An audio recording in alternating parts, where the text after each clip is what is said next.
Acabamos de recibir en los diferentes medios de comunicación la noticia de que el Hezbollah, por primera vez, acaba de atacar Tel Aviv.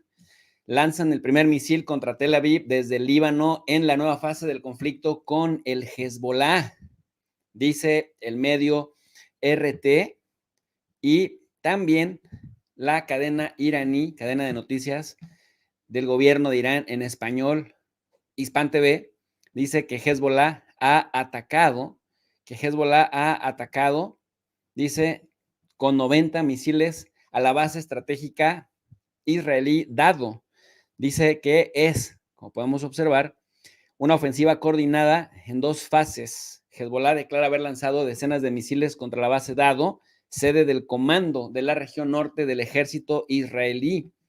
Cuando volteamos a ver diferentes medios de comunicación, nos vamos enterando que el domo de hierro, de pronto cuando tiene un poco más de exigencia, no es tan eficiente como lo era contra los misiles artesanales del Hamas, y que entre más exigencia tiene ese domo de hierro, necesita del apoyo del verdadero hierro llamado Estados Unidos y Reino Unido. El gobierno de México, en esta escalada de violencia que ya se acerca a las 700 víctimas mortales por parte del Líbano y ya miles de heridos, de verdad, miles de heridos y sobre todo infraestructura civil de zonas urbanas, como suelen atacar desde la anglósfera sionista, los diferentes lugares que atacan arrasan parejo.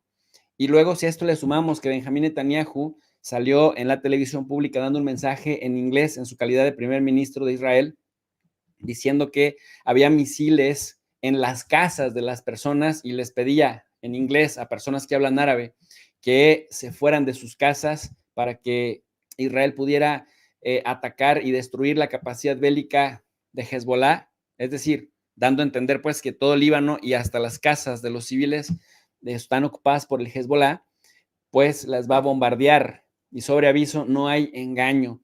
El gobierno de México, en su sitio web oficial, y en este caso también en sus diferentes cuentas, en las diferentes plataformas, en las diferentes redes sociales, el gobierno de México expresa su profunda solidaridad con la ACNUR.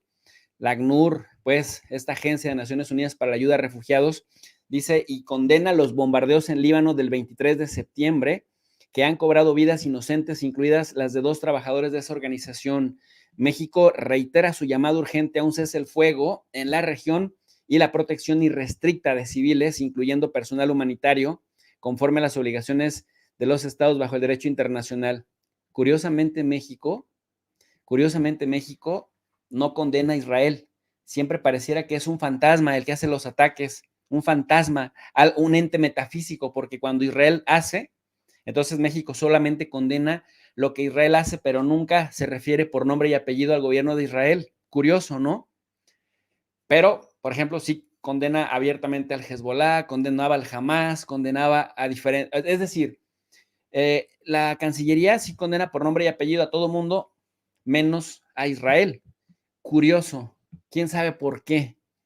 Bueno, y en ese contexto, agregar que Amichai Chikli, el ministro israelí de la diáspora y de la lucha contra el antisemitismo, dice una reflexión que es muy representativa de la narrativa que está dominando en los medios israelíes.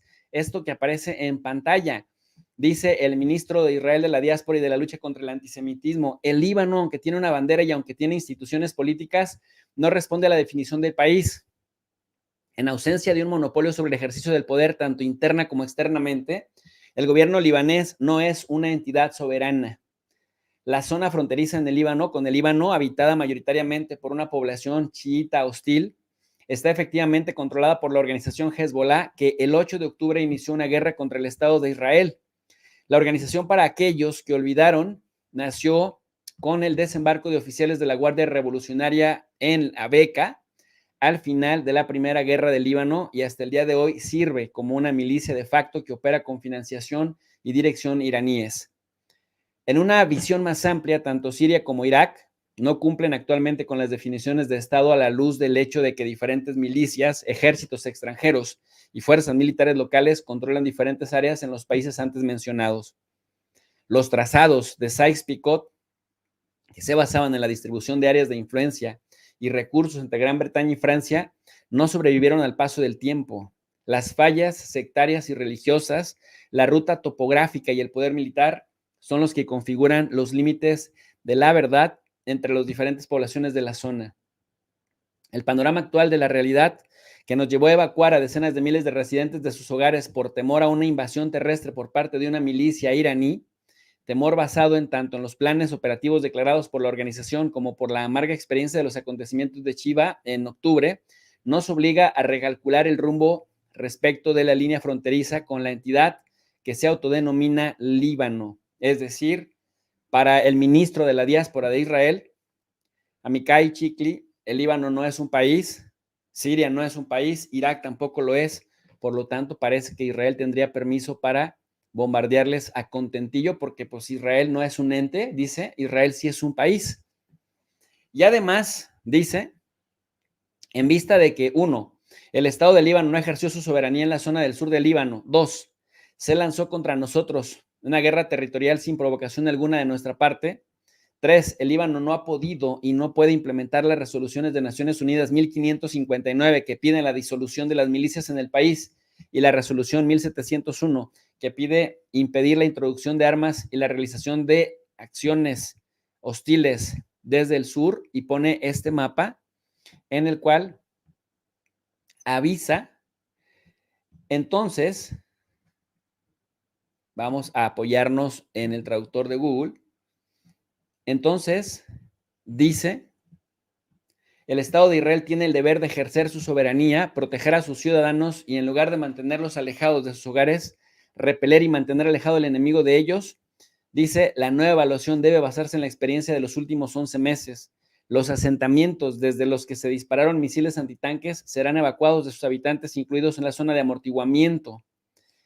Se deberán tomar áreas que permitan el control de incendios y observación de nuestro asentamiento, así como áreas que por datos de relieve y cobertura puedan ser utilizadas como vías de infiltración.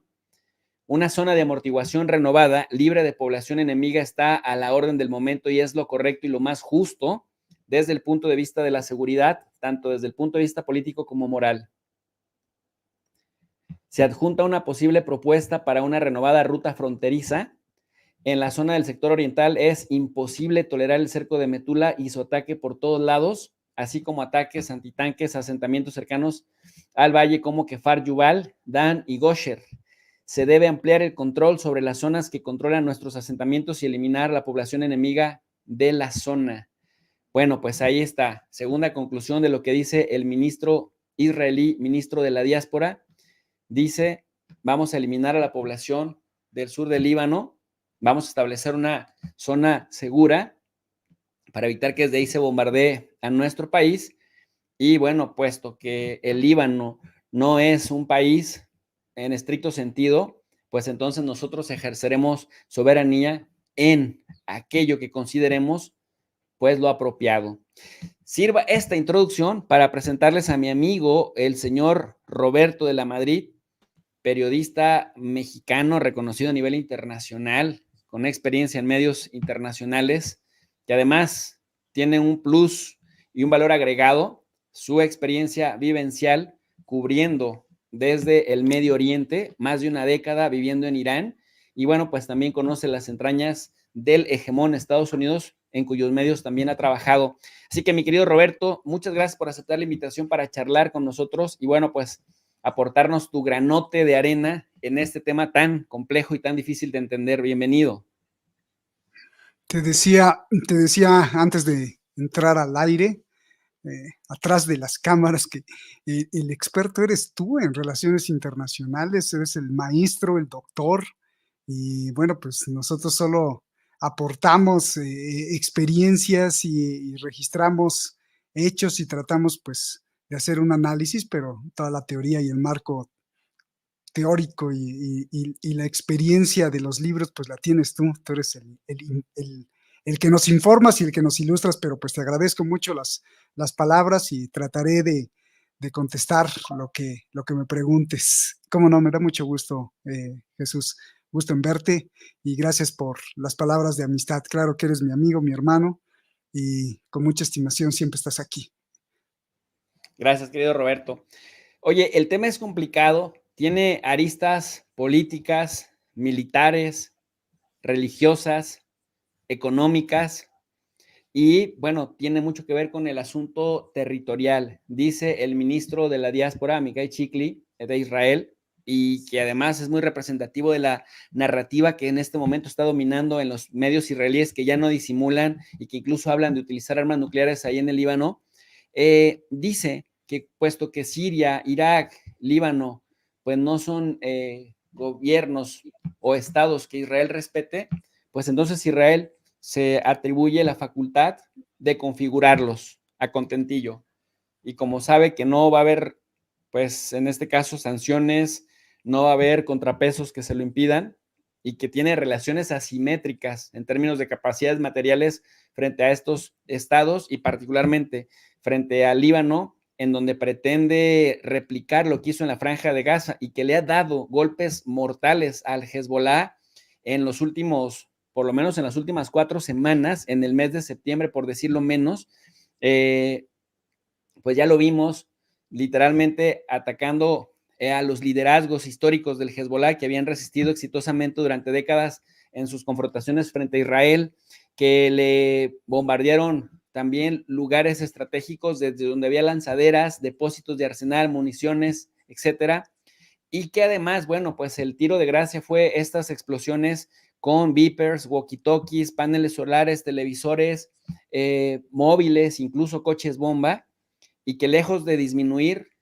Netanyahu, que necesita mantenerse en conflicto permanente para no pisar la cárcel, ya sea en Israel o ya sea en alguno de los países que forman parte de la Corte Penal Internacional, querido Roberto, escala. Mi pregunta para ti sería, ¿qué es lo que hay que saber de este conflicto para entenderlo?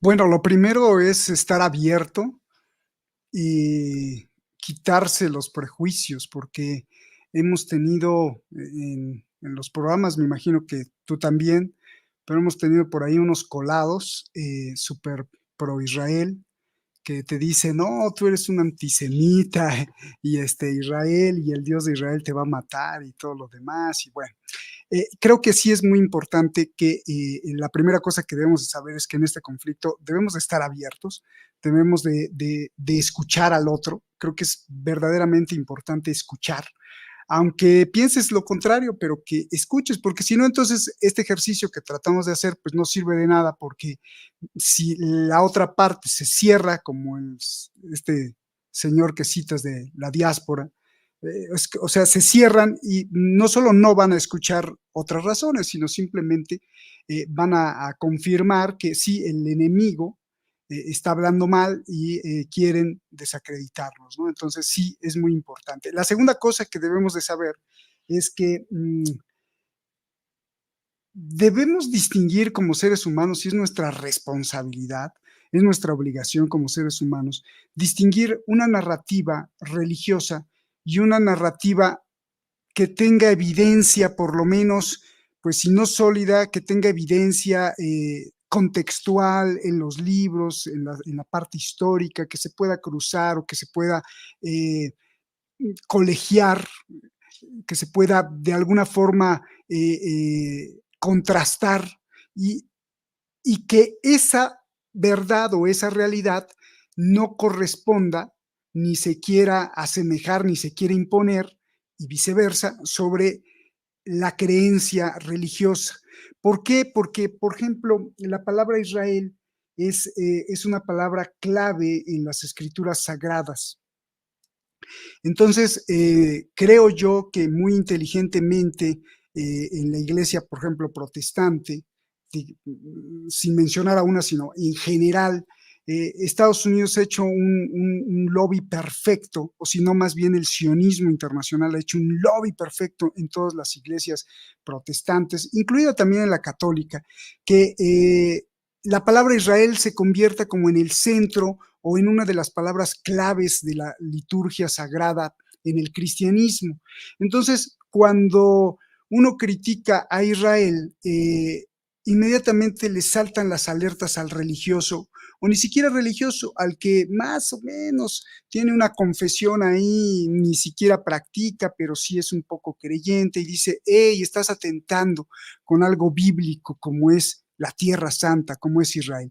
Y sí, yo quisiera que les quedara bien claro que ese Israel citado en la liturgia, ese Israel, digamos, sagrado para algunos, no tiene absolutamente nada que ver con el Israel que estamos viendo en la actualidad, con el Israel que se construyó como Estado desde 1947-48. No tiene absolutamente nada que ver, porque ese Israel es un Israel, primero, de narrativa religiosa, segundo, de una argumentación de fe. Tercero, no tiene nada que ver con la entidad política creada después de la Segunda Guerra Mundial. Entonces, si la gente, porque esta gente, estamos hablando no de una o de dos, Jesús, si no estamos hablando de cientos de millones de personas que profesan o que nacieron en una cuna cristiana porque ni siquiera son judíos, y cuando escuchan la palabra Israel parece ser que es como una ofensa al Dios cristiano incluso, ¿no?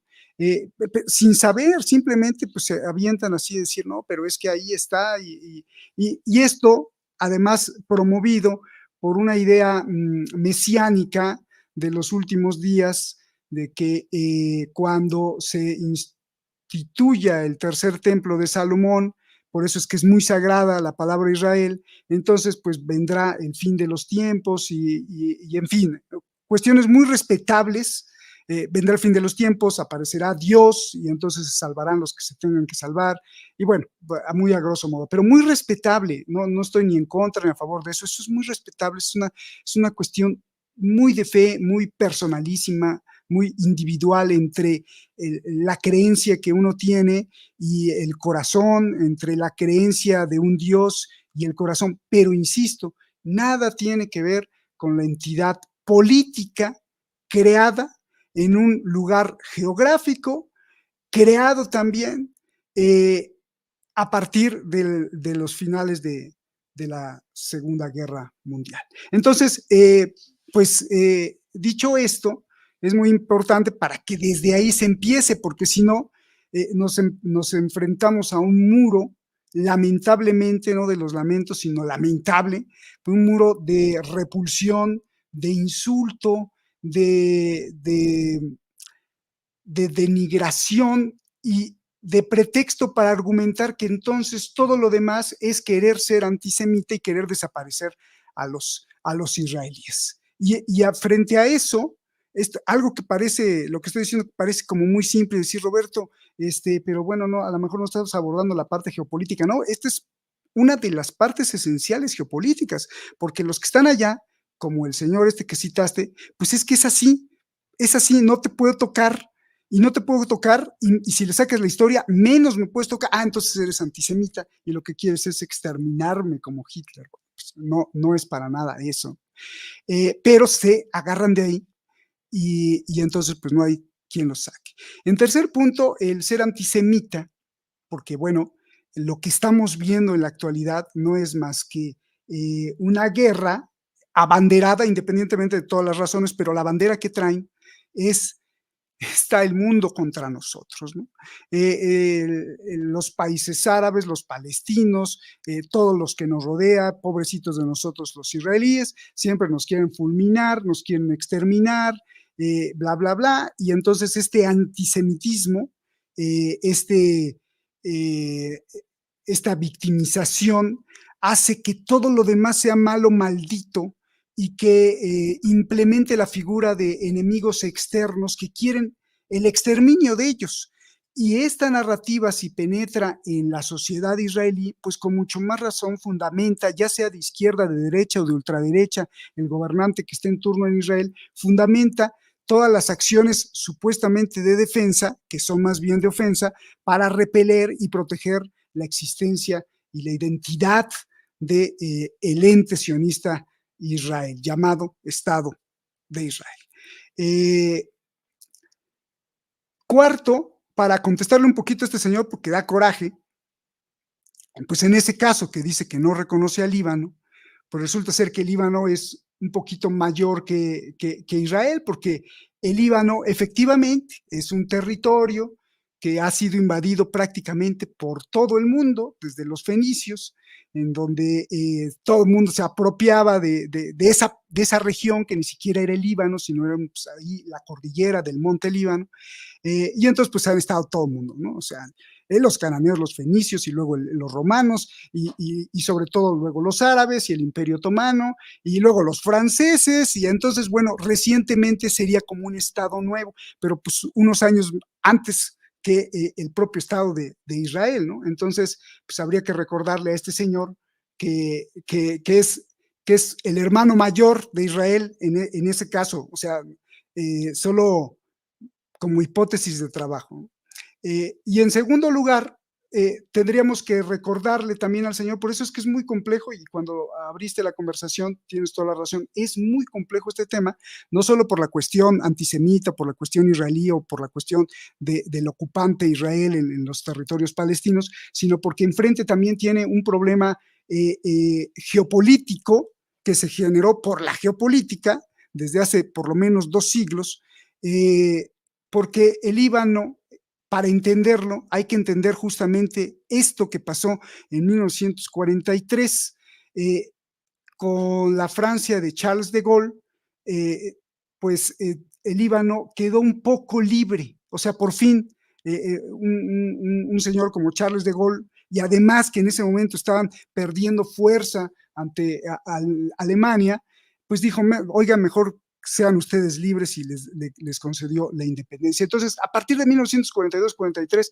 el Líbano empieza a formarse como país y esto es muy importante. Y para contestarle a este sujeto israelí,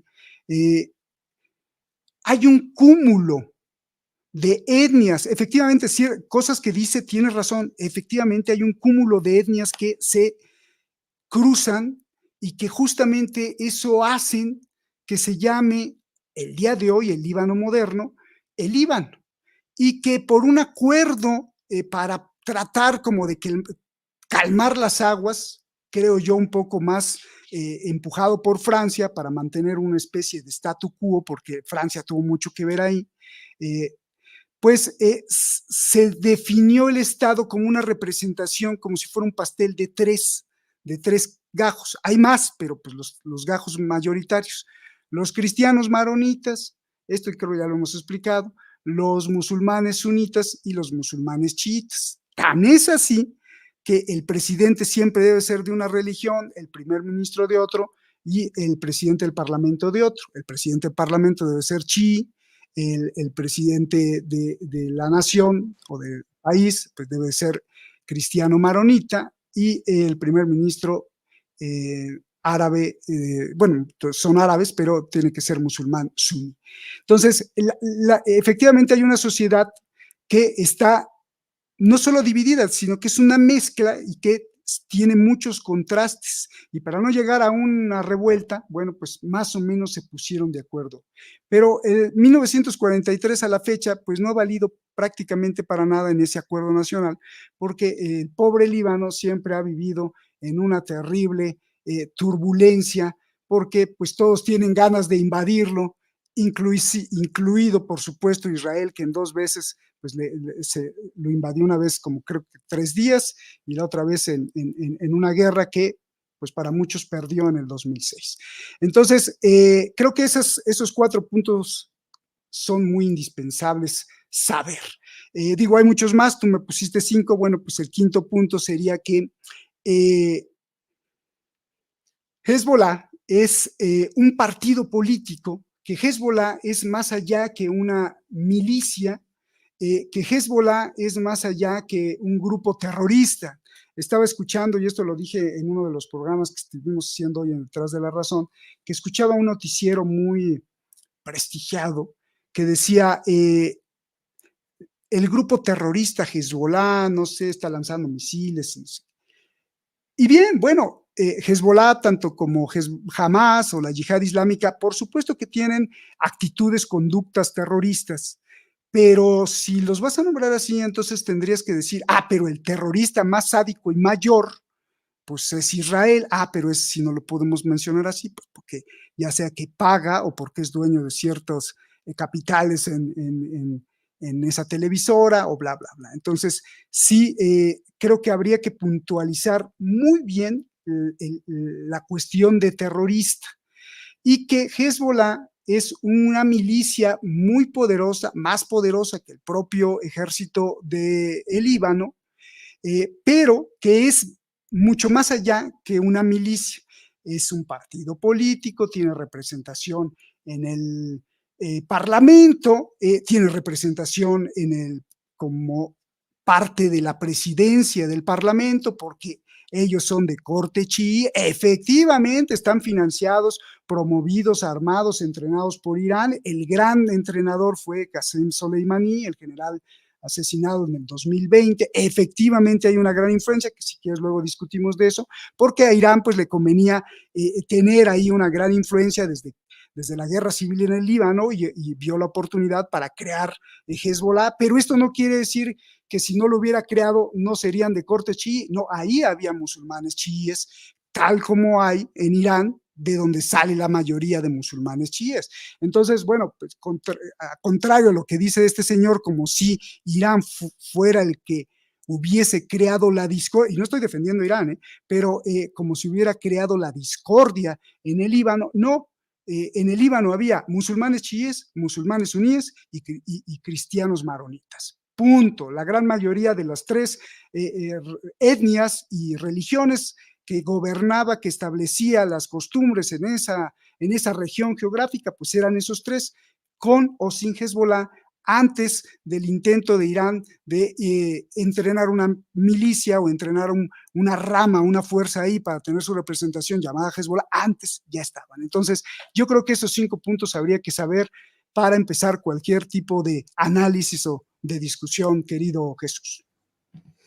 Oye, Roberto, querido, ¿cuánto te paga la CIA? Porque por aquí dicen en el chat que te paga la CIA. Oye, a ver, Sí. yo quiero hacer una precisión complementando lo que acertadamente señalas con el uso tramposo del concepto Israel que utiliza la Organización Sionista Mundial desde finales del siglo XIX para que durante todo el siglo XX ese concepto cohesione a los judíos que se sientan en la necesidad de retornar a donde no han vivido durante 2000 años o durante nunca, que es el concepto Israel. Hay gente que se confunde, incluso no sé si te ha tocado ver en diferentes periódicos, columnistas que se refieren a los israelíes como israelitas, que los utilizan Sí, claro. de manera simultánea o le llaman el país hebreo, cuando, Mm. bueno, si hay un estado pluriétnico, es justamente Israel. Entonces, cuando hablamos de lo israelita, hablamos en términos figurativos Oye, del contexto bíblico. ¿te puedo ir interrumpiendo? Por supuesto, por supuesto. Sí, me encantó lo de pluriétnico, pero entonces ahí vamos a precisar un poquito más para los acérrimos defensores de Israel. Pluriétnico, pero sojuzgado humillantemente, Mm, porque está integrado por la atracción del dinero y de las casas, porque fue poblado en autobuses, en barcos y en aviones llevados de otras nacionalidades, y para acabarla de amolar, todos esos no merecen el grado primero de ciudadano israelí. Hay capas, hay clases. O sea, si tú eres un africano, pues bueno, eres como de segunda o tercera mm, clase, ujú. aunque es plurinominal, o digo plurinacional o multiétnico, como lo quieran llamar, no merecen, porque hay una especie como de linaje que protege a los judíos, que esto se lo inventaron, y esto es un Mm, racismo dentro de Israel, un racismo claro. dentro de Israel. Entonces, eso también la gente no lo sabe, pero adentro de Israel hay capas en la sociedad que dices, bueno, pues tú tienes derecho, pero no tanto derecho como el que dice ser judío, ¿no?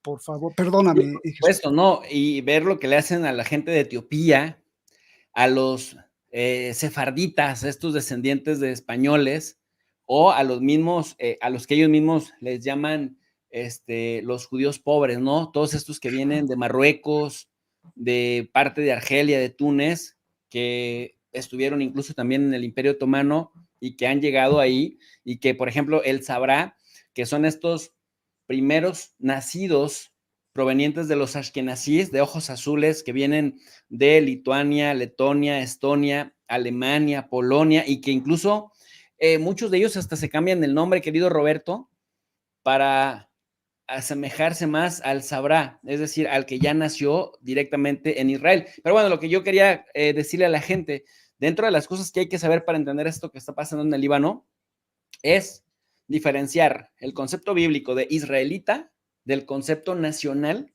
que es el israelí, el nacional del Estado que se forma de la resolución 181.2, que nada más se cumple una parte de ella, la del Estado judío, y que además, hay que decirlo, la Asamblea General, de manera convenenciera, sus resoluciones no son obligatorias, solo son recomendaciones, pero casualmente, para el establecimiento del Estado de Israel, la hicieron obligatoria, la resolución, solo esa parte, que está apoyada por las potencias de la época.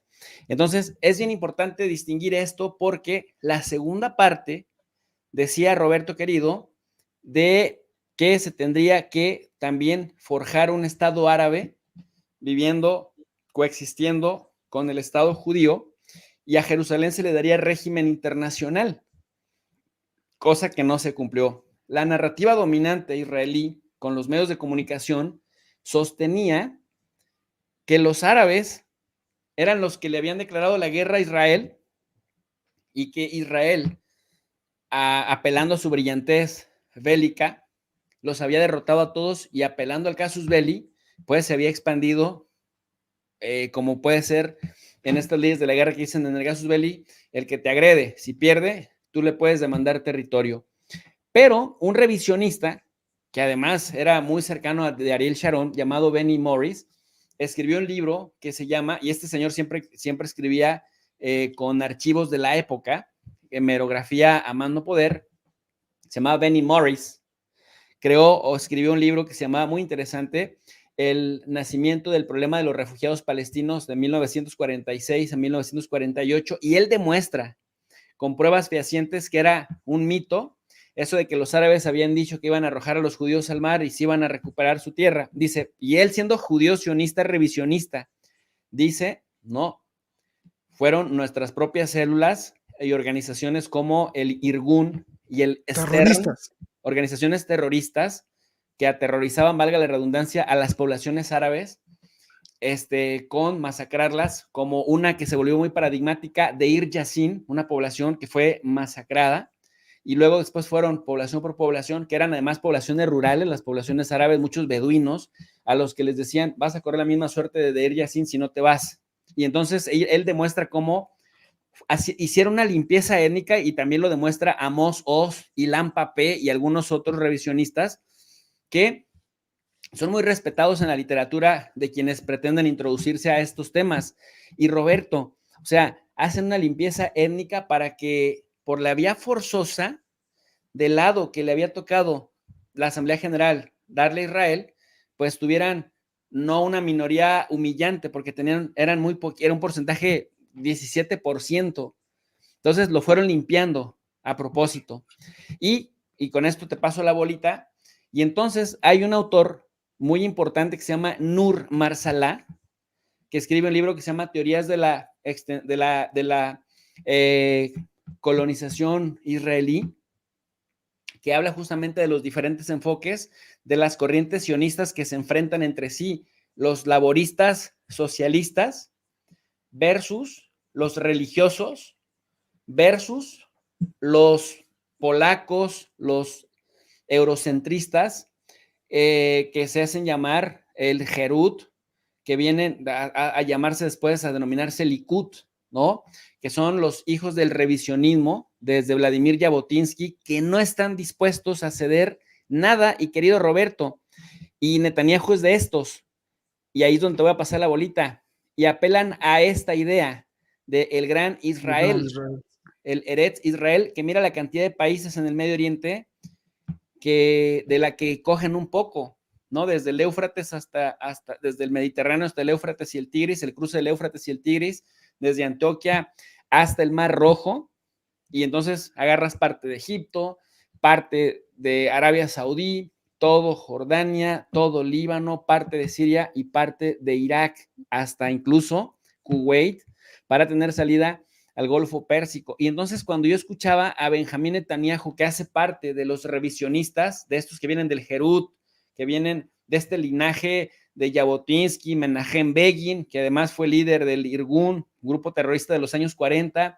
de Israel Shamir, con el que se negaba a firmar la paz con los palestinos desde la Conferencia de Madrid en los años 90, hasta Ariel Sharon, y luego el último descendiente de toda esta corriente, querido Roberto, Benjamín Netanyahu. Cuando lo escuchas hablar de Amalek, lo escuchas justificar el terrorismo que llevan a cabo frente a los gazatíes, que por cierto tú conociste bien Gaza, pues parece que también andan tras esta idea, que no necesariamente les molesta pues a quienes son fanáticos del enfoque religioso. Pues no solo les molesta, qué bueno que lo trajiste, porque este triángulo que estamos viendo ahí, azul, simplemente per se podría destruir la propia pretensión. O sea, ¿con qué bases podrías tú reclamar ese gigantesco territorio cuando los judíos de tiempos milenarios, pues era un grupito muy chiquito y no tuvo la capacidad para habitar ese territorio? O sea, ya desde ahí, históricamente, está muerta esa idea o es inválida, porque, bueno, si hubieran sido un pueblo de millones y millones que habitaron hace 2000 años, ahí todo eso y era de ellos, bueno, dices, bueno, a lo mejor, porque ni así, pero bueno, pero no, o sea, ni siquiera ellos tuvieron el control de ese territorio cuando en tiempos bíblicos existieron bajo una narrativa religiosa, ojo, religiosa, respetable la religión, pero es religiosa. Entonces, ¿quién le dice a Israel que todo ese territorio debería de ser de ellos? Pregunta, respuesta, la fe. Y ese sería uno de los graves problemas, porque no está basado en hechos, no está basado en absolutamente nada sólido ni de evidencia, sino simplemente eres religioso, crees en eso porque eso está escrito o está dicho en la ley divina que me la dijo a mí Dios y punto. Y eso sí no podría ser válido para establecer ningún territorio, porque podría venir un druso o podría venir un hindú o podría venir un azteca y te va a decir otra cosa, ¿no? Entonces, en la cuestión de la fe, pues hay que tener mucho cuidado, mucho respeto, pero no podría basarse ninguna implementación geopolítica ni geográfica en tierra firme para decir, pues sabes que esto es mío, ¿no? No, no, porque Dios, ni el Dios de ellos, ni el Dios de nadie, sería un gestor de bienes raíces que te dijera esto es tuyo y esto es tuyo, claro, ¿no? Sino sería una cuestión más espiritual y mucho más metafórica que una escritura de terreno y más una escritura no solo de un país, sino de semejante triángulo de influencia. Eso es lo que quieren hacer, pero bueno. Así que estoy listo para las preguntas, Jesús. Mira, en las teorías de la expansión territorial israelí que desarrolla Nur Marsalá, habla justamente de los revisionistas, estos que vienen de Jabotinsky, que vienen de Menachem Begin, que fue primer ministro de Israel, que había sido miembro también del Irgun, grupo terrorista que se dedicaba a asolar a las poblaciones de la región, y que han trabajado para la idea de conquistar territorialmente, es decir, para materializar esta idea que, como tú bien dices, pues la verdad es que suena bastante difícil. Pero considerando que Netanyahu apela a citas bíblicas en sus discursos, y me imagino que también para fomentar el apoyo, el capital social de los evangélicos, más allá del sionismo judío, del sionismo cristiano también, y lo que decía en este momento, el ministro de la diáspora y de la lucha contra el antisemitismo del Estado de Israel la necesidad de volver a hacer una operación territorial, una operación terrestre en el Líbano. Recordarle a la gente, querido Roberto, cuando dicen que el Hezbollah es terrorista, que Hezbollah se crea en un contexto e inspirado en la resistencia contra la ocupación ilegal de Israel dentro del Líbano. Es decir, originalmente no es Hezbollah el que atacaba a Israel. Israel entra en el contexto de la guerra civil desde 1978 y con el pretexto de perseguir a los palestinos de la Organización para la Liberación de Palestina, a los de la OLP, al grupo de Yasser Arafat, pero se queda. O sea, no solamente es que llegan y bombardean y acaban con la resistencia palestina, que desde el norte de Israel o desde el sur del Líbano bombardeaban al norte de Israel o atacaban al norte de Israel, sino que Israel entra y con el pretexto de perseguirlos se va apropiando por lo menos hasta el río Litani, desde la línea azul hasta el río Litani, y que Hezbollah se crea para resistir. Y que la operación Litani famosa, ¿no? Sí, y que además la pregunta sería, ¿se puede considerar terrorista a una organización que combate contra soldados o contra civiles armados? ¿O hasta dónde se puede considerar a un civil armado como civil realmente en un ambiente hostil, en un ambiente de combate, de batalla? Y esto te lo digo pues porque finalmente si Israel nuevamente se plantea la operación, la incursión terrestre, diciendo, descalificando al Líbano como un estado legítimo y para quedarse ahí, me parece que entonces los grupos de resistencia, lejos de desaparecer, pues se van a fortalecer. No sé qué piensas de esta hipótesis o de esta hipótesis que estoy planteando. Es decir, lejos de debilitar el Hezbollah, va a fomentar la presencia y la creación de más movimientos, porque este es el origen del Hezbollah. Yo creo que Israel tendría que aplastar todo el Líbano para que entonces no sea un efecto boomerang. Pero si no aplasta todo el Líbano y se apodera del Líbano, va a ser un efecto boomerang porque va a quedar como un agresor que trató de invadir un país y al tratar de desprestigiar a Hezbollah, pues Hezbollah va a tomar más fuerza. Pero bueno, eso ya sería especulativo. Contestando a tu pregunta, creo que los gobernantes y los estudiosos, pero sobre todo los medios de comunicación, no deben de estupidizar o ser estúpidos o creer que son tan estúpidos los pueblos. Hay que respetarlos. Probablemente puede ser que sean ignorantes, pues sí, pero hay que respetarlos. Algunos, no todos. Pero hay que respetarlos a todos.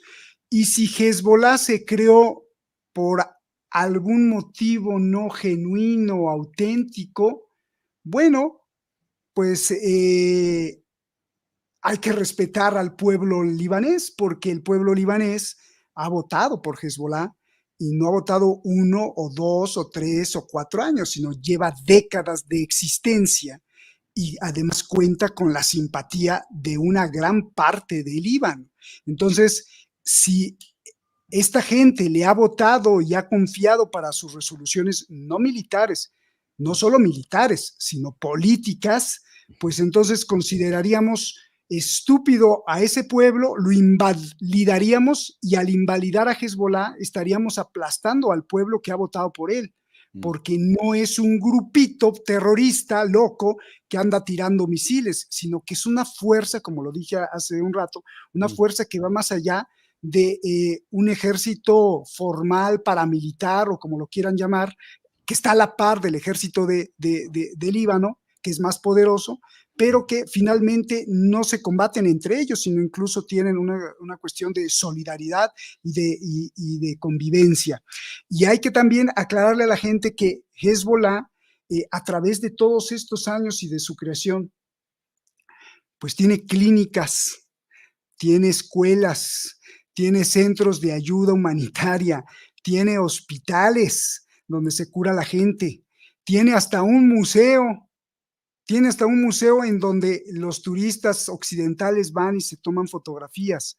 O sea, si fuera un grupo terrorista, bueno, pues cada vez que entraran al museo a lo mejor se los comía el monstruo, pero no, es toda una organización social y política que va más allá simplemente de estas actitudes que solo quiere poner y además en entredicho Israel y la prensa occidental. No, no se puede considerar un grupo terrorista así nada más.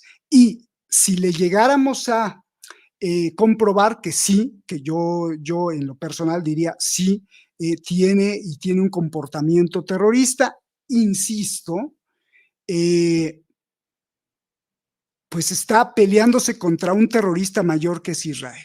O sea, no podríamos, en caso de que le pusiéramos el calificativo terrorista a Hezbollah, que tiene muchas actitudes y conductas, habría forzosamente que decir que el gobierno israelí, no solo con Netanyahu, sino todo el gobierno israelí desde 1947, 48, que se empieza a crear, ha sido megaterrorista. Entonces, bueno, si dicen que es megaterrorista Israel desde su creación, con todo gusto díganle terrorista a Hamas y también a Hezbollah. Pero entonces tenemos que entender muy bien que están en una guerra donde asesinar gente es un común denominador en ambos lados, solo que Israel, pues es algo así como esta cosa y Hezbollah es como un puntito. Y perdón por ser didáctico, pero creo que quiero dejarlo bien claro, ¿no? No tiene nada que Claro. ver lo que hace Hezbollah con la actitud israelí.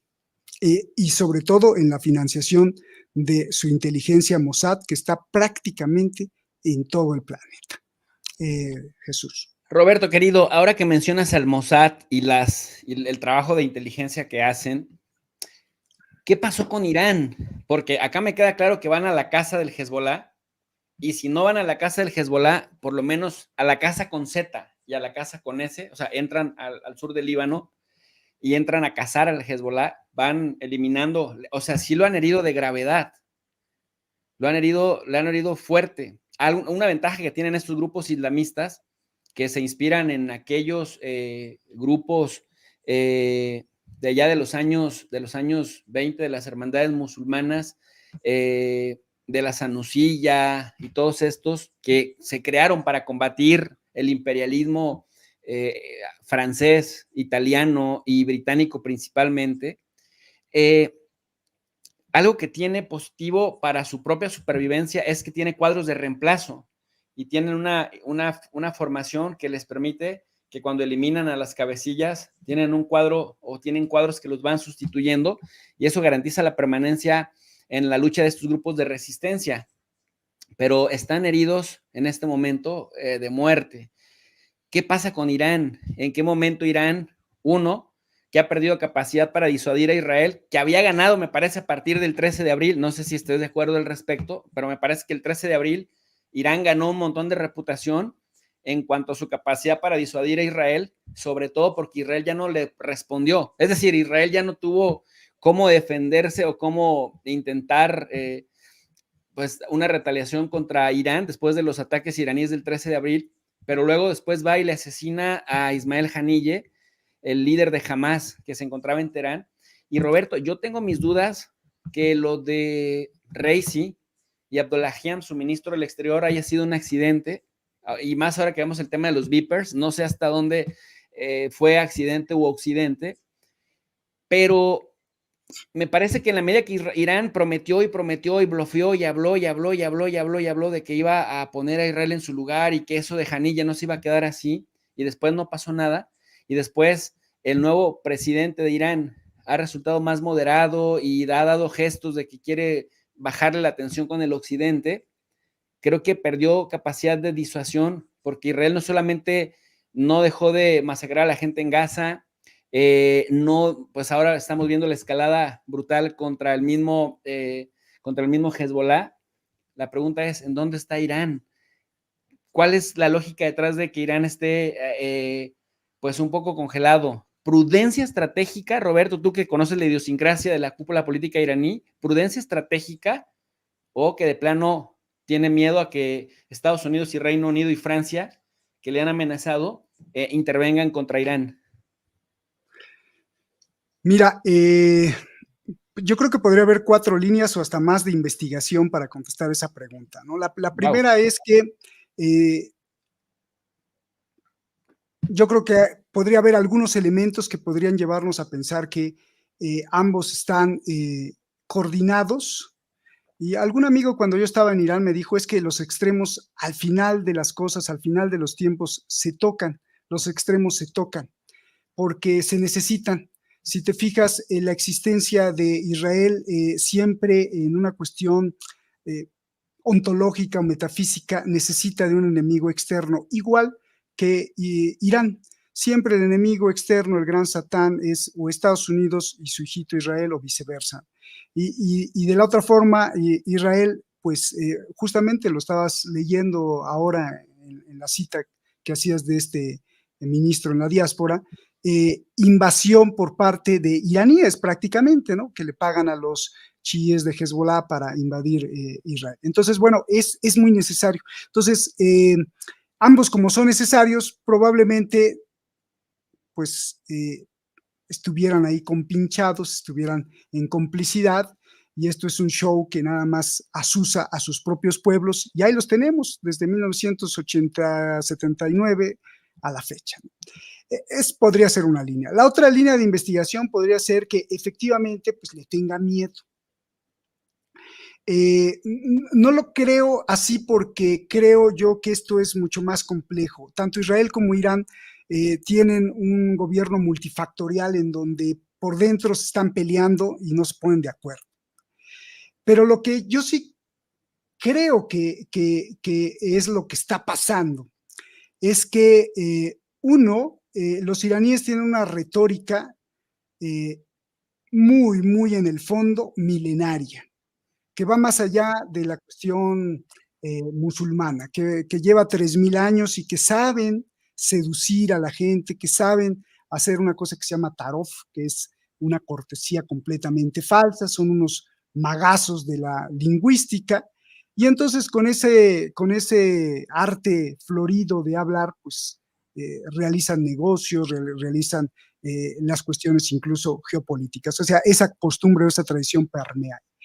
En pocas palabras, en México se diría es que son puros habladores, ¿no? Desde que yo llegué, pues tienen diciendo y prometiendo que mañana van a desaparecer a Israel, lo van a dejar en llamas, y cuando cubrimos nosotros la guerra del 2014, durante 50 días, fueron misiles todos los días contra la franja de Gaza. Bueno, el líder supremo de Irán decía que Dios iba a acabar, que si no iba a acabar Dios con ellos, bueno, pues entonces la tempestad de misiles desde Irán, pero nunca ha pasado absolutamente nada, nada de nada. Inclusive he sido crítico en la respuesta que tuvo en abril Irán a enviar 300 drones, misiles de cruceros balísticos para hacerle un hoyo a una pista de aterrizaje y algunas otras cosas, y punto. No es creo yo, una respuesta proporcional al tamaño de lo que había hecho Israel con Irán. Pero bueno, pues esa es la retórica, y lo que creo es que efectivamente tanto Irán como Israel tienen la destrucción asegurada, la tienen. Y ninguno de los dos, creo, y no lo vamos a ver, creo, en un 90%, que se lleguen a pelear directamente, porque ambos tienen pues la destrucción asegurada. ¿Por qué?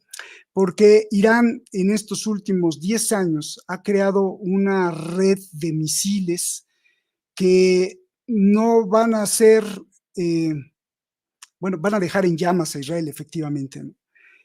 Y va a desaparecer Israel y va a desaparecer junto con Israel Palestina también, porque sería tremendo un ataque de Irán contra Israel. Pero Irán sabe también que Israel tiene la tecnología suficiente para que antes de que caigan toda esa lluvia de misiles que no va a poder detener la cúpula de hierro, pues Irán también va a ser destruido por lo menos sus 5 principales ciudades, y Irán también va a quedar en llamas, sobre todo por las bombas nucleares que tiene Israel. Entonces, ambos no se van a tocar. Israel quizá la tenga un poco más fácil porque sabe que podría tener el apoyo de Estados Unidos, el apoyo de Arabia Saudí, incluso. Recordemos que en Arabia Saudí este abril hubo bases para levantar y derribar los drones que lanzó Irán, Jordania incluso, pero aún así no creo que se atrevan. Entonces, por ahí todo lo demás que oímos de Irán es retórica y me parece de muy mal gusto y me parece una forma de traicionar a la causa palestina, porque cuando tú escuchas a un líder decir, no, nosotros los vamos a defender, nosotros los vamos a ayudar y estamos con ustedes hasta la muerte, pero pasa el tiempo y no pasó absolutamente nada. Amenazó, y también esta es una crítica para Hezbollah, amenazaron a Netanyahu el 7 de octubre diciendo que si se les llegaba a ocurrir la invasión terrestre a la Franja de Gaza, iba a haber muerte, destrucción y fuego en Israel. ¿Y qué pasó?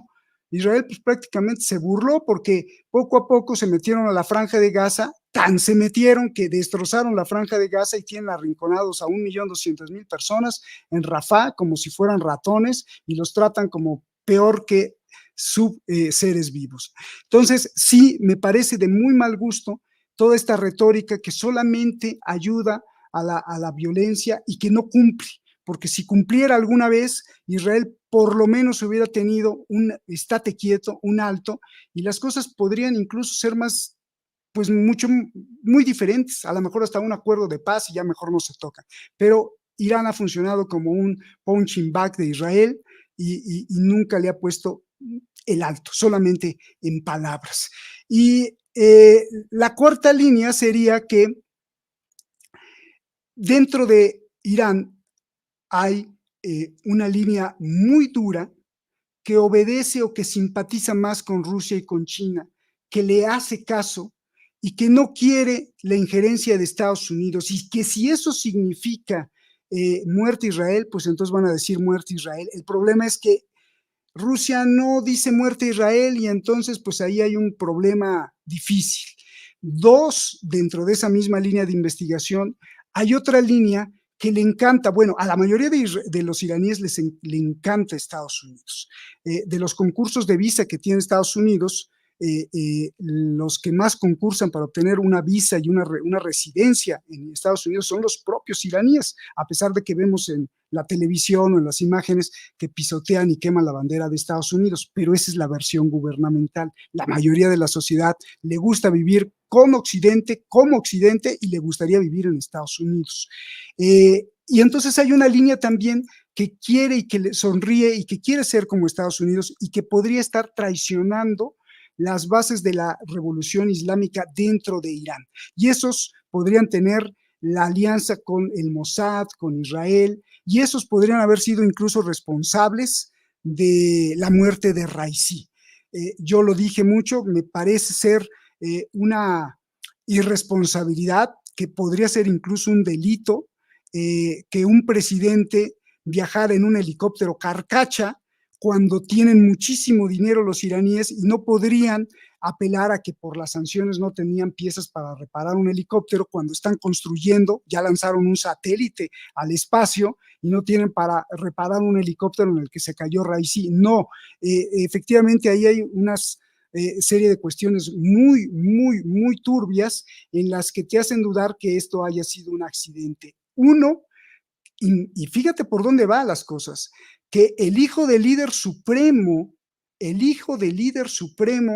de la actualidad, el señor Jamenei, el hijo, quiere ser pues el nuevo líder supremo, o por lo menos, aunque no sea, el que esté bajo la injerencia del hijo. Y el hijo, dentro de la sociedad iraní, tiene mala fama, sobre todo para los intelectuales y para los críticos, porque este señor, a pesar de ser el hijo del líder supremo, que es muerte Estados Unidos y muerte Israel, este señor ha fomentado la corrupción y tiene mucho, es toda la crítica que hace la parte intelectual de Irán, tiene mucho que ver con los intereses estadounidenses, con los intereses neoliberales y capitalistas de Estados Unidos y le gusta todo este mundo occidental, y él quisiera que cuando se muriera su padre, él tomara las riendas del país. Y curiosamente, Raisi, porque yo estuve ahí, Raisi era uno de los candidatos favoritos para el Consejo de Sabios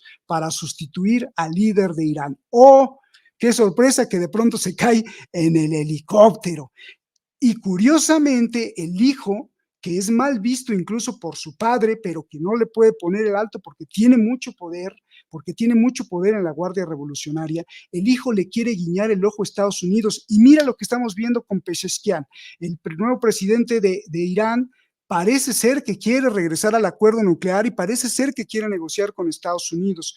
Cuestión que la otra línea que obedece a las directrices de Rusia no quiere. Dentro también hay una guerra terrible, y que esa guerra terrible los va a llevar, si no se ponen de acuerdo, pues también a una coyuntura que puede ser muy peligrosa para Irán y para el mundo entero, porque así como son de extremistas en Israel, que también nos pueden llevar a un peligro para el mundo entero, que una locura de Netanyahu por desesperación apriete el botón nuclear y ataque a Irán de una vez por todas, porque es lo que quiere Netanyahu, tender trampas para traer a Irán para que se haga una guerra mayor. En Irán también habría unos cuantos locos que ganas no les faltan para hacer esto, ¿no? Entonces, bueno, no sé si te contesté analizando los diferentes puntos que podría pasar. Los No, iraníes no son tontos, los iraníes son muy inteligentes y te saben manejar las 3 dimensiones, así que no sabes con quién estás hablando. y eso que mencionas me parece muy importante, ¿no? A manera de hipótesis, la gran gama de posibilidades de que dependiendo de la línea que estén jugando, puede suceder. Roberto, para ir cerrando un poco la conversación y agradeciéndote pues esta lúcida reflexión de un terreno que conoces, de temas que llevas años trabajando, investigando y que además conviviste con actores, ¿no? Que hoy estamos, de los que estamos hablando. Primero preguntarte, ¿tú crees que Hassan Nasrallah esté en Irán protegido? Yo pensé que me ibas a preguntar, te voy a preguntar si de verdad te paga la CIA. ¿De verdad te paga la CIA? Pues, ¿cómo no? Mira, aquí está el cheque, güey, ¿no? Aquí está mi cheque. ¿Tú crees que Hassan Nasrallah está escondido en Irán? Dos, ¿Irán crees que ya tenga una ojiva nuclear y que en caso de que se confirmara, esto cambiaría el equilibrio de fuerzas en el Medio Oriente frente a Israel principalmente? O desde ya, vamos a suponer que todavía no la tiene, desde ya Irán ha cambiado la ecuación en el equilibrio de poder en el Medio Oriente, porque no es lo mismo que Israel se pelee con Irak, se pelee con Siria, con Líbano, a que ya se ponga con un Irán que ha evolucionado mucho, sobre todo con tecnología propia, respaldado por Rusia y por China. Y la tercera pregunta que te quiero hacer, digamos, considerando que conoces bastante la idiosincrasia del pueblo iraní, porque viviste entre ellos por lo menos una década, ¿tú crees que hay condiciones para que Irán se desestabilice desde el interior por estos antecedentes que nos acabas de mencionar cuando llegue a faltar el Ayatollah Jamenei? Es decir, ¿es en este momento el Ayatollah Jamenei un factor de cohesión de la sociedad iraní? Porque yo percibo que hay muchos iraníes muy enfadados con el sistema religioso político. Están padrísimas las preguntas. Entonces, la primera, Hassan Nasrallah, ¿dónde está? Bueno, ese no sabemos dónde esté.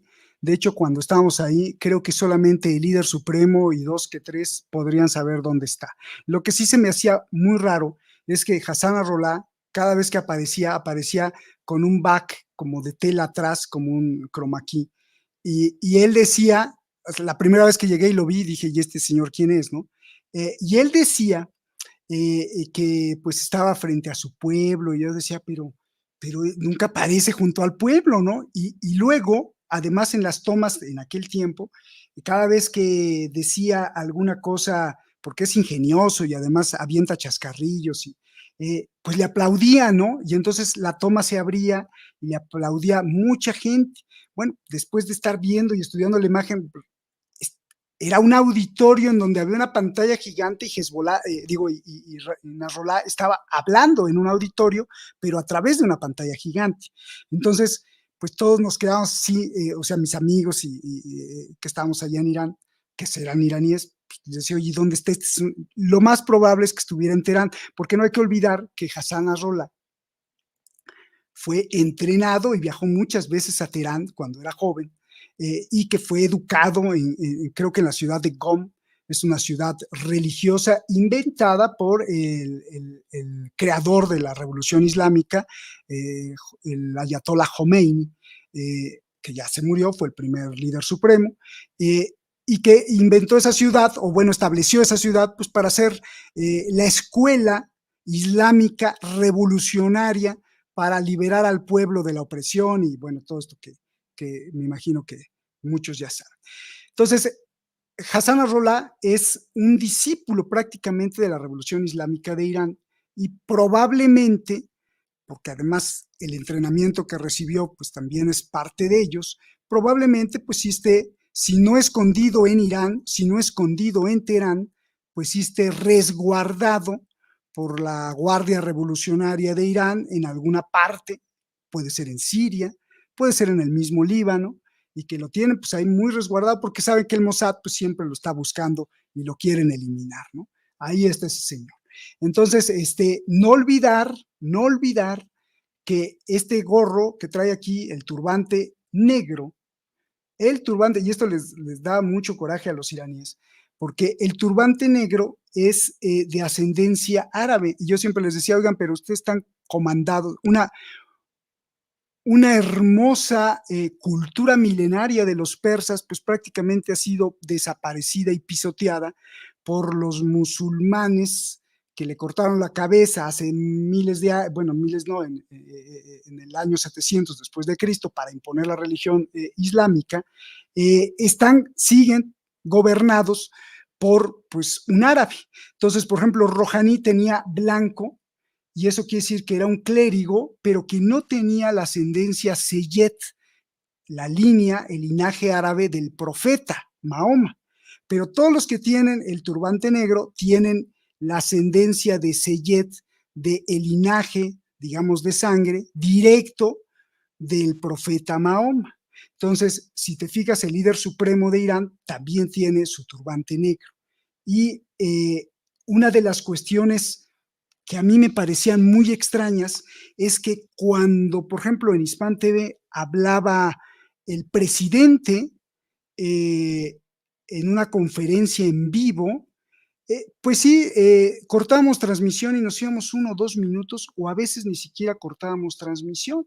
Simplemente en el próximo informativo, en el próximo noticiero, pues decíamos, bueno, en ese tiempo era Hassan Rohaní, dijo esto, dijo el otro, pero si Hassan Nasrallah hablaba, en el momento que hablara, cortábamos la transmisión, no solo Hispan TV, sino Press TV y todos los canales de la televisión iraní. A mí se me hacía muy curioso. Decía, bueno, este cuate ni siquiera es iraní, no está en Irán, está hablando del Líbano, está hablando de Hezbollah. ¿Por qué le damos mucho más cobertura que al propio presidente de Irán? Ah, bueno, pues porque en Irán una cosa es el líder supremo y el círculo con su propio ejército, que es el cuerpo de guardianes de la revolución islámica, que es el ejército más poderoso de Irán, mejor pagado y con las armas más de vanguardia o de alta tecnología. Y del otro lado está el gobierno tradicional con el presidente de Irán y también su ejército. Entonces hay 2 ejércitos, hay 2 formas de conceptualizar el gobierno, pero finalmente quien autoriza y tiene la última palabra y el comandante en jefe de las Fuerzas Armadas Máximas es el líder supremo. Y el líder supremo está en relación con Qasem Soleimani, la Guardia Revolucionaria, y en relación con toda la red internacional que tienen a su alrededor en las milicias chiíes en Irak, en Siria, en Yemen, y por supuesto en el Líbano con Hezbollah, que es su mayor fuerza y el brazo armado más grande del chiismo en el mundo. Entonces, sí me parecía muy curioso. Por eso, y eso no sé si responda a la gran protección que tenía Hassan Nasrallah cuando yo estaba y que ahora tiene, no solo en la cuestión militar, sino en el cuidado lingüístico de su discurso y narrativa que proyectaba hacia el mundo. Jesús. Entonces es un misterio, no se sabe, pero bueno, lo que pasó con Ismael Haniyeh, que el mismo día que va a levantarle la mano a Pezeshkian, el nuevo presidente de Irán, en una torre de máxima seguridad, en una base de máxima seguridad, van y lo asesinan. Y eso me parece un mensaje muy importante para cualquiera, Para es decir, todos. si te pueden ir a asesinar al lugar que supuestamente es el más seguro, más que estar en Siria o en Líbano o en cualquier lugar, en cualquier país árabe, quiere decir que nadie está a salvo, Ujú, ni los mismos iraníes. ujú. Dos, la Y siguiente esto me pregunta. hace suponer que hay algo raro, porque si Israel tiene ese poder, ¿por qué no acaba con el líder supremo y todas las cabezas de la Guardia Revolucionaria? Tuvo el poder para tener, porque yo conozco Teherán, Teherán no vuela ni un helicóptero, no vuela ni un helicóptero. El único helicóptero que puedas ver volar alguna vez en tu vida es el helicóptero presidencial o el del líder supremo, pero nunca ves un helicóptero en los cielos de toda la ciudad de Teherán, que es bastante grande. Es una ciudad mega protegida. No hay motocicletas de más de 125 centímetros cúbicos. O sea, las motocicletas que vemos en nuestros países, esas no existen porque están prohibidas para escapar rápido, ¿no? O sea, es una ciudad súper mega cuidada. Y ahí adentro, en medio del territorio iraní, tener la precisión, saber exactamente a qué hora se fue a dormir. ¡Pum! Lo mataron. Podrían matar al líder supremo y al presidente de Irán. ¿Por qué no lo hacen?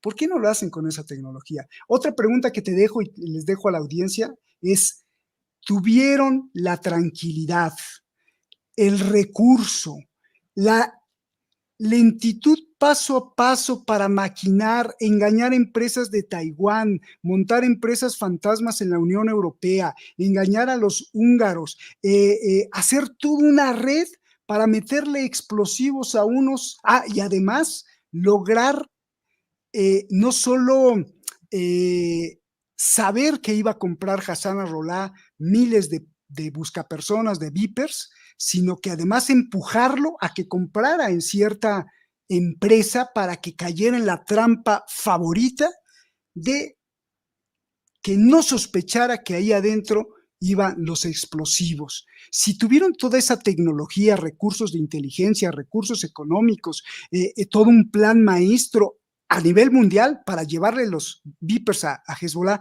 ¿tú crees que no sabían que se iban a meter el 7 de octubre los de Hamas? Cuando si comparas a Hamas con Hezbollah, Hezbollah Okay. es una cosa gigantesca. Y no se enteraron que los de Hamas se iban a meter el 7 de octubre. Me parece muy, muy sospechoso todas esas cosas. Entonces, todo esto es un mega show, que eso sí sería como una mega conspiración, o también es necesario ciertos enemigos que no los podemos eliminar porque es necesario que siga esto, que siga así y que siga así un status quo. Todo cambia, pero en realidad nada cambia. Y quien paga, pues son los muertos de abajo, ¿no? El pueblo. Perdón, que te interrumpí, Jesús. Entonces, la Falta otra hipótesis es pregunta, ¿eh? que, sí, la hipótesis es que a Ismael Haniyeh lo pudo haber eliminado o una de dos, o un servicio de inteligencia como el Mossad mega agudo dentro de Irán infiltrado, o gente misma de Irán para desestabilizar el gobierno o humillar el gobierno iraní. ¿Por ahí va la hipótesis? Sí, pero yo creo que más bien el Mossad, pero no porque sean muy, muy, muy, sino porque el Mossad tiene células trabajando adentro de Irán, por supuesto. Yo estando allá, mataron a un científico nuclear que tenía así la ecuación para que mañana hiciera la bomba atómica. Durante muchos meses estuvieron metiendo las piezas para armar un robot con inteligencia artificial, y en el momento justo se paró enfrente del coche donde iba con su esposa, creo, el científico nuclear, y de pronto lo masacraron. La policía corrió y descubrieron que no había nadie, era un robot dirigido desde Israel. O sea, y esto estoy hablando por ahí del 2018 o algo así. O sea, sí hay células del Mossad trabajando dentro de Irán, como también Irán tiene células trabajando dentro de Israel. Pero hay que precisar que hay mucha gente inconforme en Irán con el régimen islámico que gobierna. Y por ahí viene la tercera cuestión. La muerte del líder supremo de Irán puede desestabilizar, sí puede desestabilizar a nivel gestión administrativa, pero a la sociedad lo veo difícil. La sociedad, la sociedad iraní es muy orgullosa, en su mayoría. O sea, no es gris, no es blanco o negro, ¿no? Pero en promedio es muy orgullosa y es muy nacionalista. Eh, Tengo muchos amigos iraníes. La mayoría de amigos iraníes, pues, se abrieron conmigo y no están en contra del gobierno islámico en Irán. Están completamente en contra porque no pueden hacerlo, pero sí pueden hacerlo, porque todo es hipocresía, pero sí se puede hacer, pero no se puede hacer. Desde la opresión a las mujeres hasta la venta no de alcohol, pero finalmente todos se alcoholizan y sale peor. Eh, eh, la nula libertad de expresión, y cuando hay libertad de expresión es más disidencia controlada para asusar a la gente, mandarla a las calles y luego matarla. O sea, no estar a favor de eso. Pero ahora que, por ejemplo, se llegó al borde de la guerra entre Irán e Israel en abril, hablando yo con un amigo, me dijo, le pregunté, oye, ¿cómo estás? No, súper bien. Oye, ¿no tienen miedo de...? No, hombre, ¿cómo crees? Israel nunca se atrevería a tocar a los iraníes. Le digo, ¿y por qué? Pues porque ya demostramos que somos muy poderosos. Digo, sí, ¿cómo qué? Pues dice, ¿no viste el ataque que les enviamos con drones y misiles? Dejamos todos sus aeropuertos en llamas. Tel Aviv, pues con mucha destrucción. Yo dije, caray, eso no lo vi. No, sí, ahí está. Lo que pasa es que Occidente no quiere mostrar, pero están heridos de muerte. Entonces sí, hay un gran nacionalismo, que ese es donde apela cualquier gobierno que llegue a gobernar Irán, que les tocas esa parte. Y este amigo ni es religioso, está en contra del propio gobierno actual iraní, pero cuando tocas esa parte nacionalista, son demasiado nacionalistas, ¿no? Entonces, sí, lo veo difícil que ese nacionalismo se llegue a desestabilizar. Lo que sí se puede desestabilizar es la gestión y la administración. Si se muere el líder supremo, lo que va a pasar es que muchos círculos van a querer apropiarse de ese gran poder, que de alguna forma ya lo tienen controlado, porque el líder supremo, imagínate que está aquí en medio y tiene un círculo de guardianes de la revolución islámica, no solo que lo cuidan, sino que comandan todas las operaciones. Y entonces el irle a hablar al oído, el consejo, es más bien todos estos que están alrededor son los que deciden el futuro de Irán. Así que si se muere, creo que no va por ahí, más bien sería un enfrentamiento entre las diferentes vertientes que tiene el poder iraní, más que la propia muerte del líder supremo, Jesús. Es decir, el líder supremo como tal, más allá de la institución, no es una fuente de cohesión, sino la posición, es decir, la institución de decir el líder supremo, Sí es. independientemente si es si es Ruhollah Khomeini o Jamenei, independientemente, Exacto. o si es... Es más bien el concepto. Quizá con el Ayatollah Khomeini, él sí era tremendo, ¿no? Pero ahora Jamenei, ya además la edad no le da para tener esa visualización. Es un grupo de gente demasiado, muy cerrada, que tiene un poder increíble, militar y económico, increíble. O sea, yo vi cómo construyeron un centro comercial rapidísimo, pero gigantesco y con columnas así majestuosas en plena época de sanciones. Tienen muchísimo dinero y que tienen todas sus redes en Dubái, en Turquía, en el Líbano, o sea, manejan muchísimo dinero y tienen mucho poder. Entonces, la figura, les conviene a ellos conservar la figura del líder supremo aquí en medio, para que digan, bueno, es el líder supremo, sí, pero este círculo ese es el que decide, yo creo. Y entonces, si se muere, yo creo que la inestabilidad de la gestión administrativa y política va a venir porque dentro de ese círculo sí hay diferentes puntos de vista. Hay unos que dicen, no, no queremos sucumbir, odian a los chinos, pero bueno, se tienen que aliar con los chinos porque pues es estar en contra de Estados Unidos. Otros les gusta más sonreírle a Putin, otros más les gusta mejor hagamos negocios, aceptemos las condiciones de Estados Unidos e Irán va a ir para arriba. Entonces, hay diferentes dentro de ese, y eso creo que sí podría ser un motivo de desestabilización, insisto, no social. La desestabilización social iría por otro lado, cuando se meten la mano al bolsillo y no tienen para el pan, pero también son muy inteligentes y entonces de pronto sueltan, giran, aprietan, aflojan. Por eso es muy importante lo del velo y lo del pañuelo, porque esa es una de las condiciones de presión psicológica para mantenerse en el poder, ¿no? Esa represión.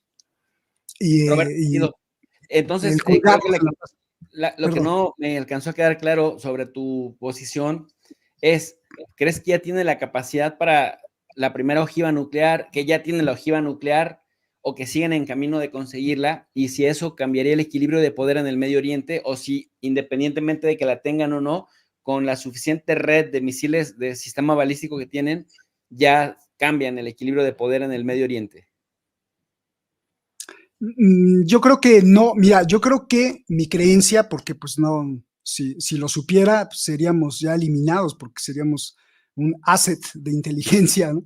Pero están muy cerca de conseguirla, están muy cerca de conseguir el arma nuclear y después si la consiguen con eso van a amenazar. Que de ahí cambie la ecuación de poder, no lo creo, porque pues, ¿de qué sirve tenerla si no la vas a usar? Y ellos saben que si la van a usar y disparan contra Israel y eliminan a Israel atómicamente,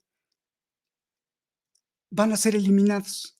Aunque dejen inactivo a Israel, o sea, aunque lo ataquen por sorpresa, Israel no se puede defender y caiga una bomba nuclear en Tel Aviv y mate a todos los israelíes, eh, segundos después, Estados Unidos los bombardea nuclearmente. Entonces, pues sí, tendré la bomba nuclear, pero ¿y luego? Mm. O sea, y no es no es tan cerrado como Corea del Norte, ¿no? Donde sí hay un cuate que se aprieta, ¿no? O sea, hay muchos factores como para que alguien apriete el botón nuclear en Irán. Entonces, no creo que cambie eso. Más bien, yo creo que con la red de misiles, pues sí podrían asustar. Por eso es que no se atacan entre sí, porque tienen una red de misiles tremenda. Y por el otro lado, Rusia también se ha dedicado en estos últimos 15 años a transferirle, a transferirle, a transferirle. Y ahí tengo mis hipótesis que algunos se me van a enojar, pero creo que Rusia, y de hecho me lo decían mis amigos, unos intelectuales iraníes, Rusia eran de los principales saboteadores del acuerdo nuclear cuando estaba Obama, porque a Rusia no le convenía el acuerdo nuclear porque, pues, ¿quién es el productor de petróleo número uno? Por lo menos de los países no alineados, pues Rusia, ¿no? Entonces, si Irán se convierte otra vez o lo dejan ser en el gran exportador de petróleo, pues no le va a gustar mucho la competencia a Rusia y le saboteaba antes de que Obama llegara al acuerdo nuclear, pues Rusia saboteaba esos acuerdos. Entonces, sí, a Rusia le ha pasado transferencia militar para que justamente siga como esto en ebullición y mientras esté en ebullición, pues Rusia también sigue vendiendo su petróleo a China. Así que, pues esa es la geopolítica, Querido Jesús. Roberto, para ir cerrando y agradeciéndote tus reflexiones, pronóstico con el tema de Hezbollah. En 2006, todo hacía parecer, por la agresividad con la que Ehud Olmert se dirigía a los medios de comunicación, Ehud Olmert es el entonces primer ministro de Israel, que iban a desarmar al Hezbollah, que iban a acabar con el Hezbollah y que iban a establecer una zona de seguridad para evitar que desde el Líbano se siguiera bombardeando el norte de Israel. Eso era lo que decía Ehud Olmert en aquel momento. Viene la resolución del Consejo de Seguridad, la 1701, que prohibía milicias armadas y que pedía que todo el mundo pues se desarmara y se dejara de atacar, y pusieron a la UNIFIL, que hoy por cierto los españoles están muy indignados porque buena parte de la presencia de los militares de la UNIFIL que se encuentran en la frontera entre Israel y Líbano, hoy se anuncia en medios españoles que están escondidos en búnkeres, pues porque no les ha fallado la disuasión para que no se peleen los del Hezbollah contra Israel. Pero luego vimos que a los 33 días, pues Israel pidió esquina, Estados Unidos intervino, vino un alto el fuego, y entonces como que las cosas quedaron sin cerrarse del todo. Gran fracaso para Israel, se va Ehud Olmert. Hoy, en un día, Israel eliminó casi la mitad de personas que mató en 33 días en la guerra del 2006. El pronóstico es reservado. ¿Qué piensas? Si falla Israel, ¿crees que pidan la cabeza de Netanyahu? ¿Qué se podría considerar como un éxito para el Israel de Netanyahu? ¿Y qué se podría considerar como un éxito para el Hezbollah?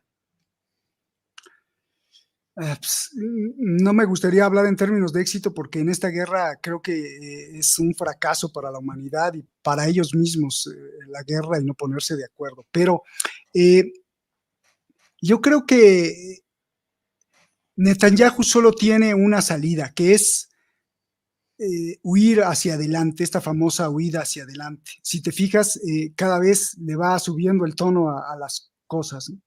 Entonces, creo que quien lo va a parar va a ser Estados Unidos, en algún momento en donde toque los intereses más, más regionales, o de una geopolítica pues con más estrategia.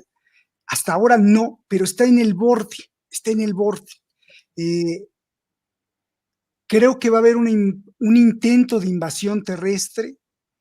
Creo que Hezbollah no está totalmente muerto, ¿no? Creo que Hezbollah tiene todavía la capacidad para lanzar una lluvia de misiles que no podría detener el domo de hierro y que podría deshacerte la vida. Sí, eso sí creo.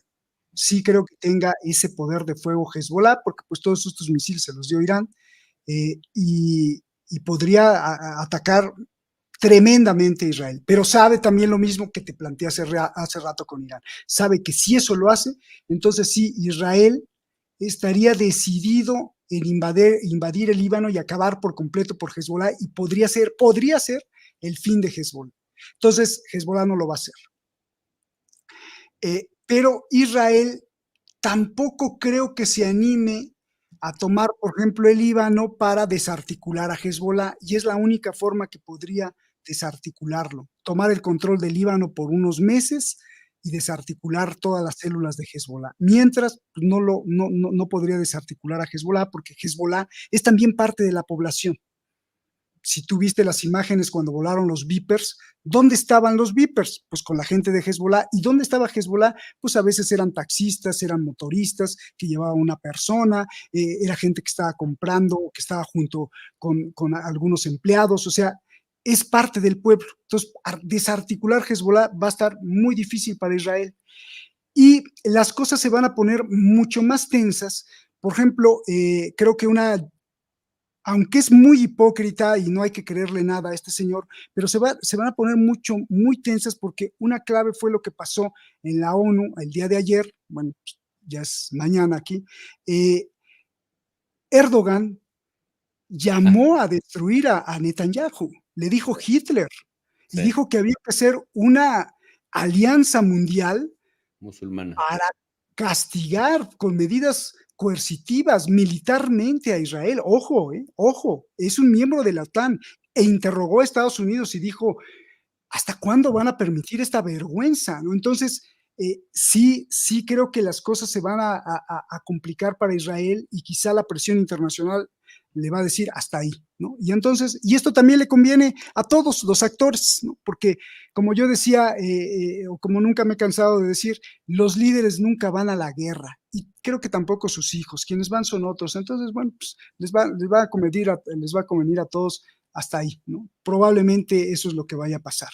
Eh, no podemos saber qué decisión tome el loco de Netanyahu. También está la probabilidad, la veo menor, de que Netanyahu se aviente, porque no tiene escapatoria y no tiene salida, se aviente a una incursión terrible contra el Líbano, pero se va a echar de enemigo al mundo y entonces si alguien dice yo, si la Unión Europea dice yo, si alguien por ahí dice stop, lo van a seguir y no le va a convenir a Netanyahu, entonces lo veo difícil. Yo creo que es lo más probable que pase, que le digan alto a Israel después de unas semanas más de violencia agresiva, terrible, más muerte. Si no es que reacciona Hezbollah, pero no, tampoco va a reaccionar. La respuesta de Irán la seguimos esperando, la venganza la seguimos esperando.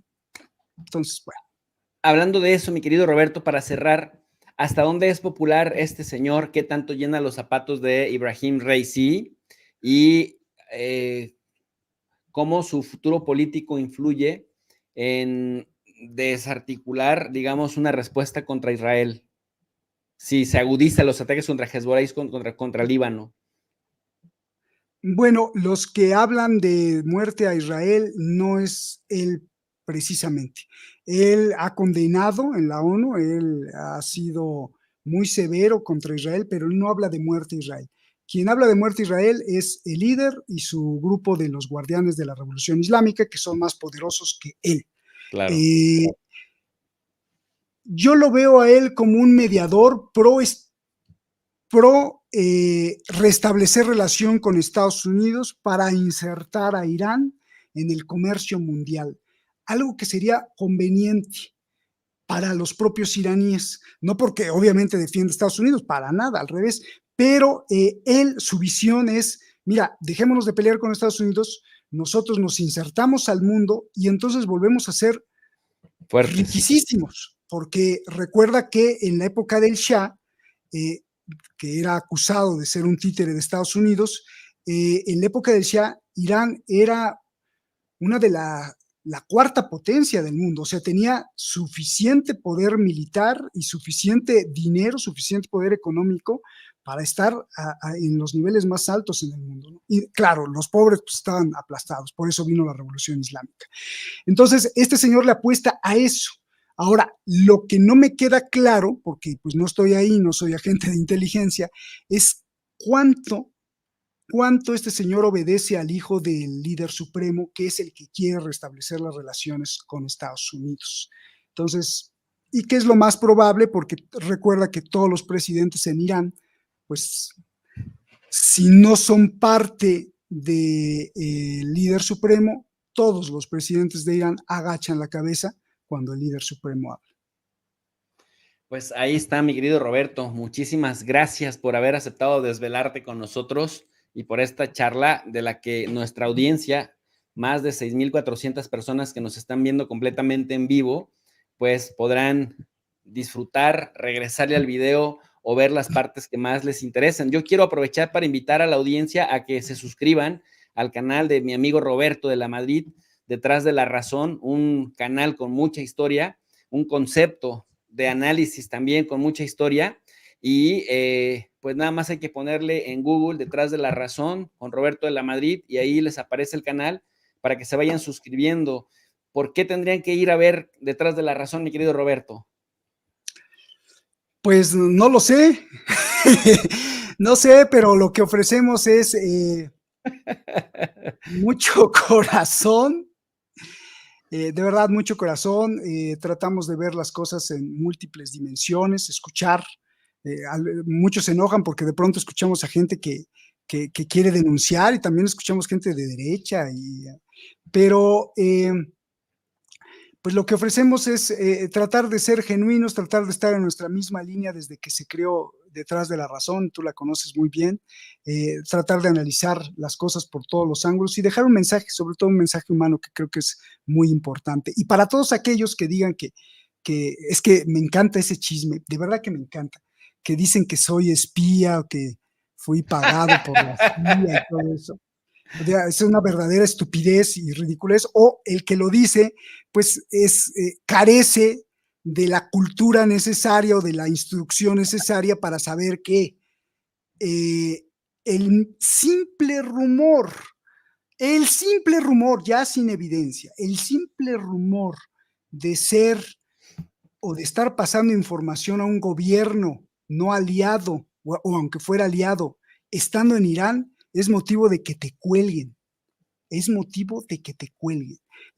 Y los iraníes no juegan para nada con eso. Entonces, si yo hubiera sido un agente de la CIA o algo así, bueno, es que no existiría, estaría eliminado por completo. O sea, es algo no grave, gravísimo en Irán. E insisto, sin evidencia, ¿eh? O sea, Claro. simplemente el rumor de que este tipo es un espía, a la cárcel y nadie te vuelve a ver. Digo, así ha habido muchos ciudadanos ingleses, estadounidenses, que fueron de viaje, podrían haber sido espías o no, y se quedaron refundidos años en la cárcel y tuvo que haber un intercambio de presos para poder obtener la libertad y regresar. Pero sí, eso es muy importante que la gente lo entienda. Entonces, pues nosotros tratamos de ofrecer una visión, una crítica para todos los lados, con bases, con hechos y sobre todo dejar un mensaje humano. Nos tienen, Jesús, muy, muy castigados YouTube, nos tienen, de hecho, no nos dejan crecer, porque cuando teníamos los otros canales, a mí me ponían abajo que yo era patrocinado, fíjate, era al revés, que yo era patrocinado por la República Islámica de Irán. En el canal de YouTube aparecía, este señor es patrocinado por la República Islámica de Irán.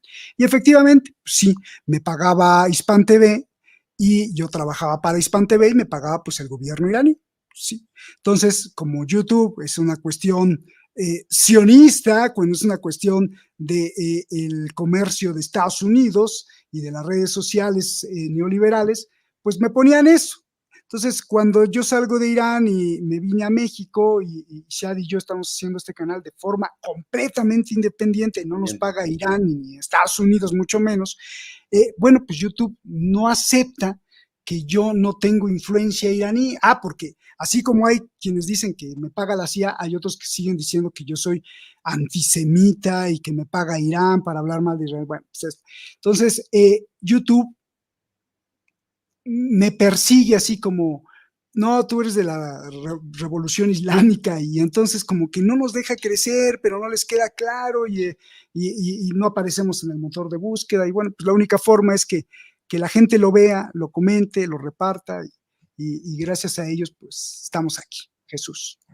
Pues ahí tienen mis queridos alumnos digitales. Les invito a las más de 6,000 personas que nos siguen acompañando, que vayan al canal Detrás de la Razón de Roberto de la Madrid y se suscriban y nos ayuden a romper la barrera de la censura. Roberto, querido, te mando un fuerte abrazo y bueno, pues ojalá que estas charlas se den más a menudo. Fuerte Claro abrazo que sí, para aquí Shadi estamos. también. Claro que sí, saludos a tu esposa también y un abrazo a todo tu público, a tu familia y bueno, pues que triunfe la conciliación, creo que es muy importante, que no Claro que haya sí. odio. Buenas noches, gracias. Gracias también a ustedes, mis queridos alumnos digitales, por habernos acompañado. Gracias a Camilo F. Beltrán Quiroga, que se convierte en miembro patrocinador de este espacio educativo. Gracias a Hugo Soto, que nos manda un super sticker. Gracias a mi querida Adi Romero, dice super programa. Saludos, equipo y moderadores. Gracias, Adi. Luis Gustavo Galván, gracias por su super sticker. Gracias también al Gato del Amor. Dice, Estados Unidos apoya a todo aquel que le diga que quiere pelear con otro país porque le vende armas. Es negocio. Gracias a Don Infame Mitotero, dice, no escriban palabras rebuscadas porque no las entiendo. Don Leonardo Medina, gracias, siempre solidario con este espacio educativo, dice, excelente combinación de profesores, mis respetos. Netanyahu es un claro ejemplo del instinto de muerte del ser humano para recordar a Freud. Nuevamente, Don Infame, gracias, dice, lujo de invitado, lujo de audiencia y muchas gracias. Sí, logramos el acometido que es incentivar el pensamiento crítico, les invitamos a que nos apoyen con su poderoso me gusta, que nos ayuden a compartir la transmisión para que llegue a más personas, que se suscriban al canal de Tu Profe de RI y Tu Profe de RI 2.0, porque recuerden, queremos ser sus ojos en el mundo para elevar el nivel de análisis en las redes sociales. No olviden que aquí abajito dejamos también nuestra cuenta en PayPal por aquellas personas que gusten apoyar nuestros esfuerzos educativos, gente que nos ha preguntado, profe, ¿cómo te podemos ayudar y que esa ayuda te llegue más íntegra? Bueno, pues aquí en PayPal hace clic y nos llega más íntegra. Gracias a mi querido Infame Mitotero, también a Don Pelunante19 que nos apoyan en la moderación de los chats y por supuesto gracias a mi bellísima esposa Sonia que hace un trabajal enorme para sacar a flote el canal. Por su atención, gracias. Saludos a la gente que nos ve también desde Facebook. Hoy retomamos también transmisiones en Facebook para que quienes no nos han visto, pues nos puedan ver y por lo menos en México Facebook no te consume datos de internet, así que ahí estamos de nuevo. Por su atención, gracias. Como siempre les digo, son todos y todas bienvenidas y bienvenidos al canal de Tu Profe de RI. Buenas noches.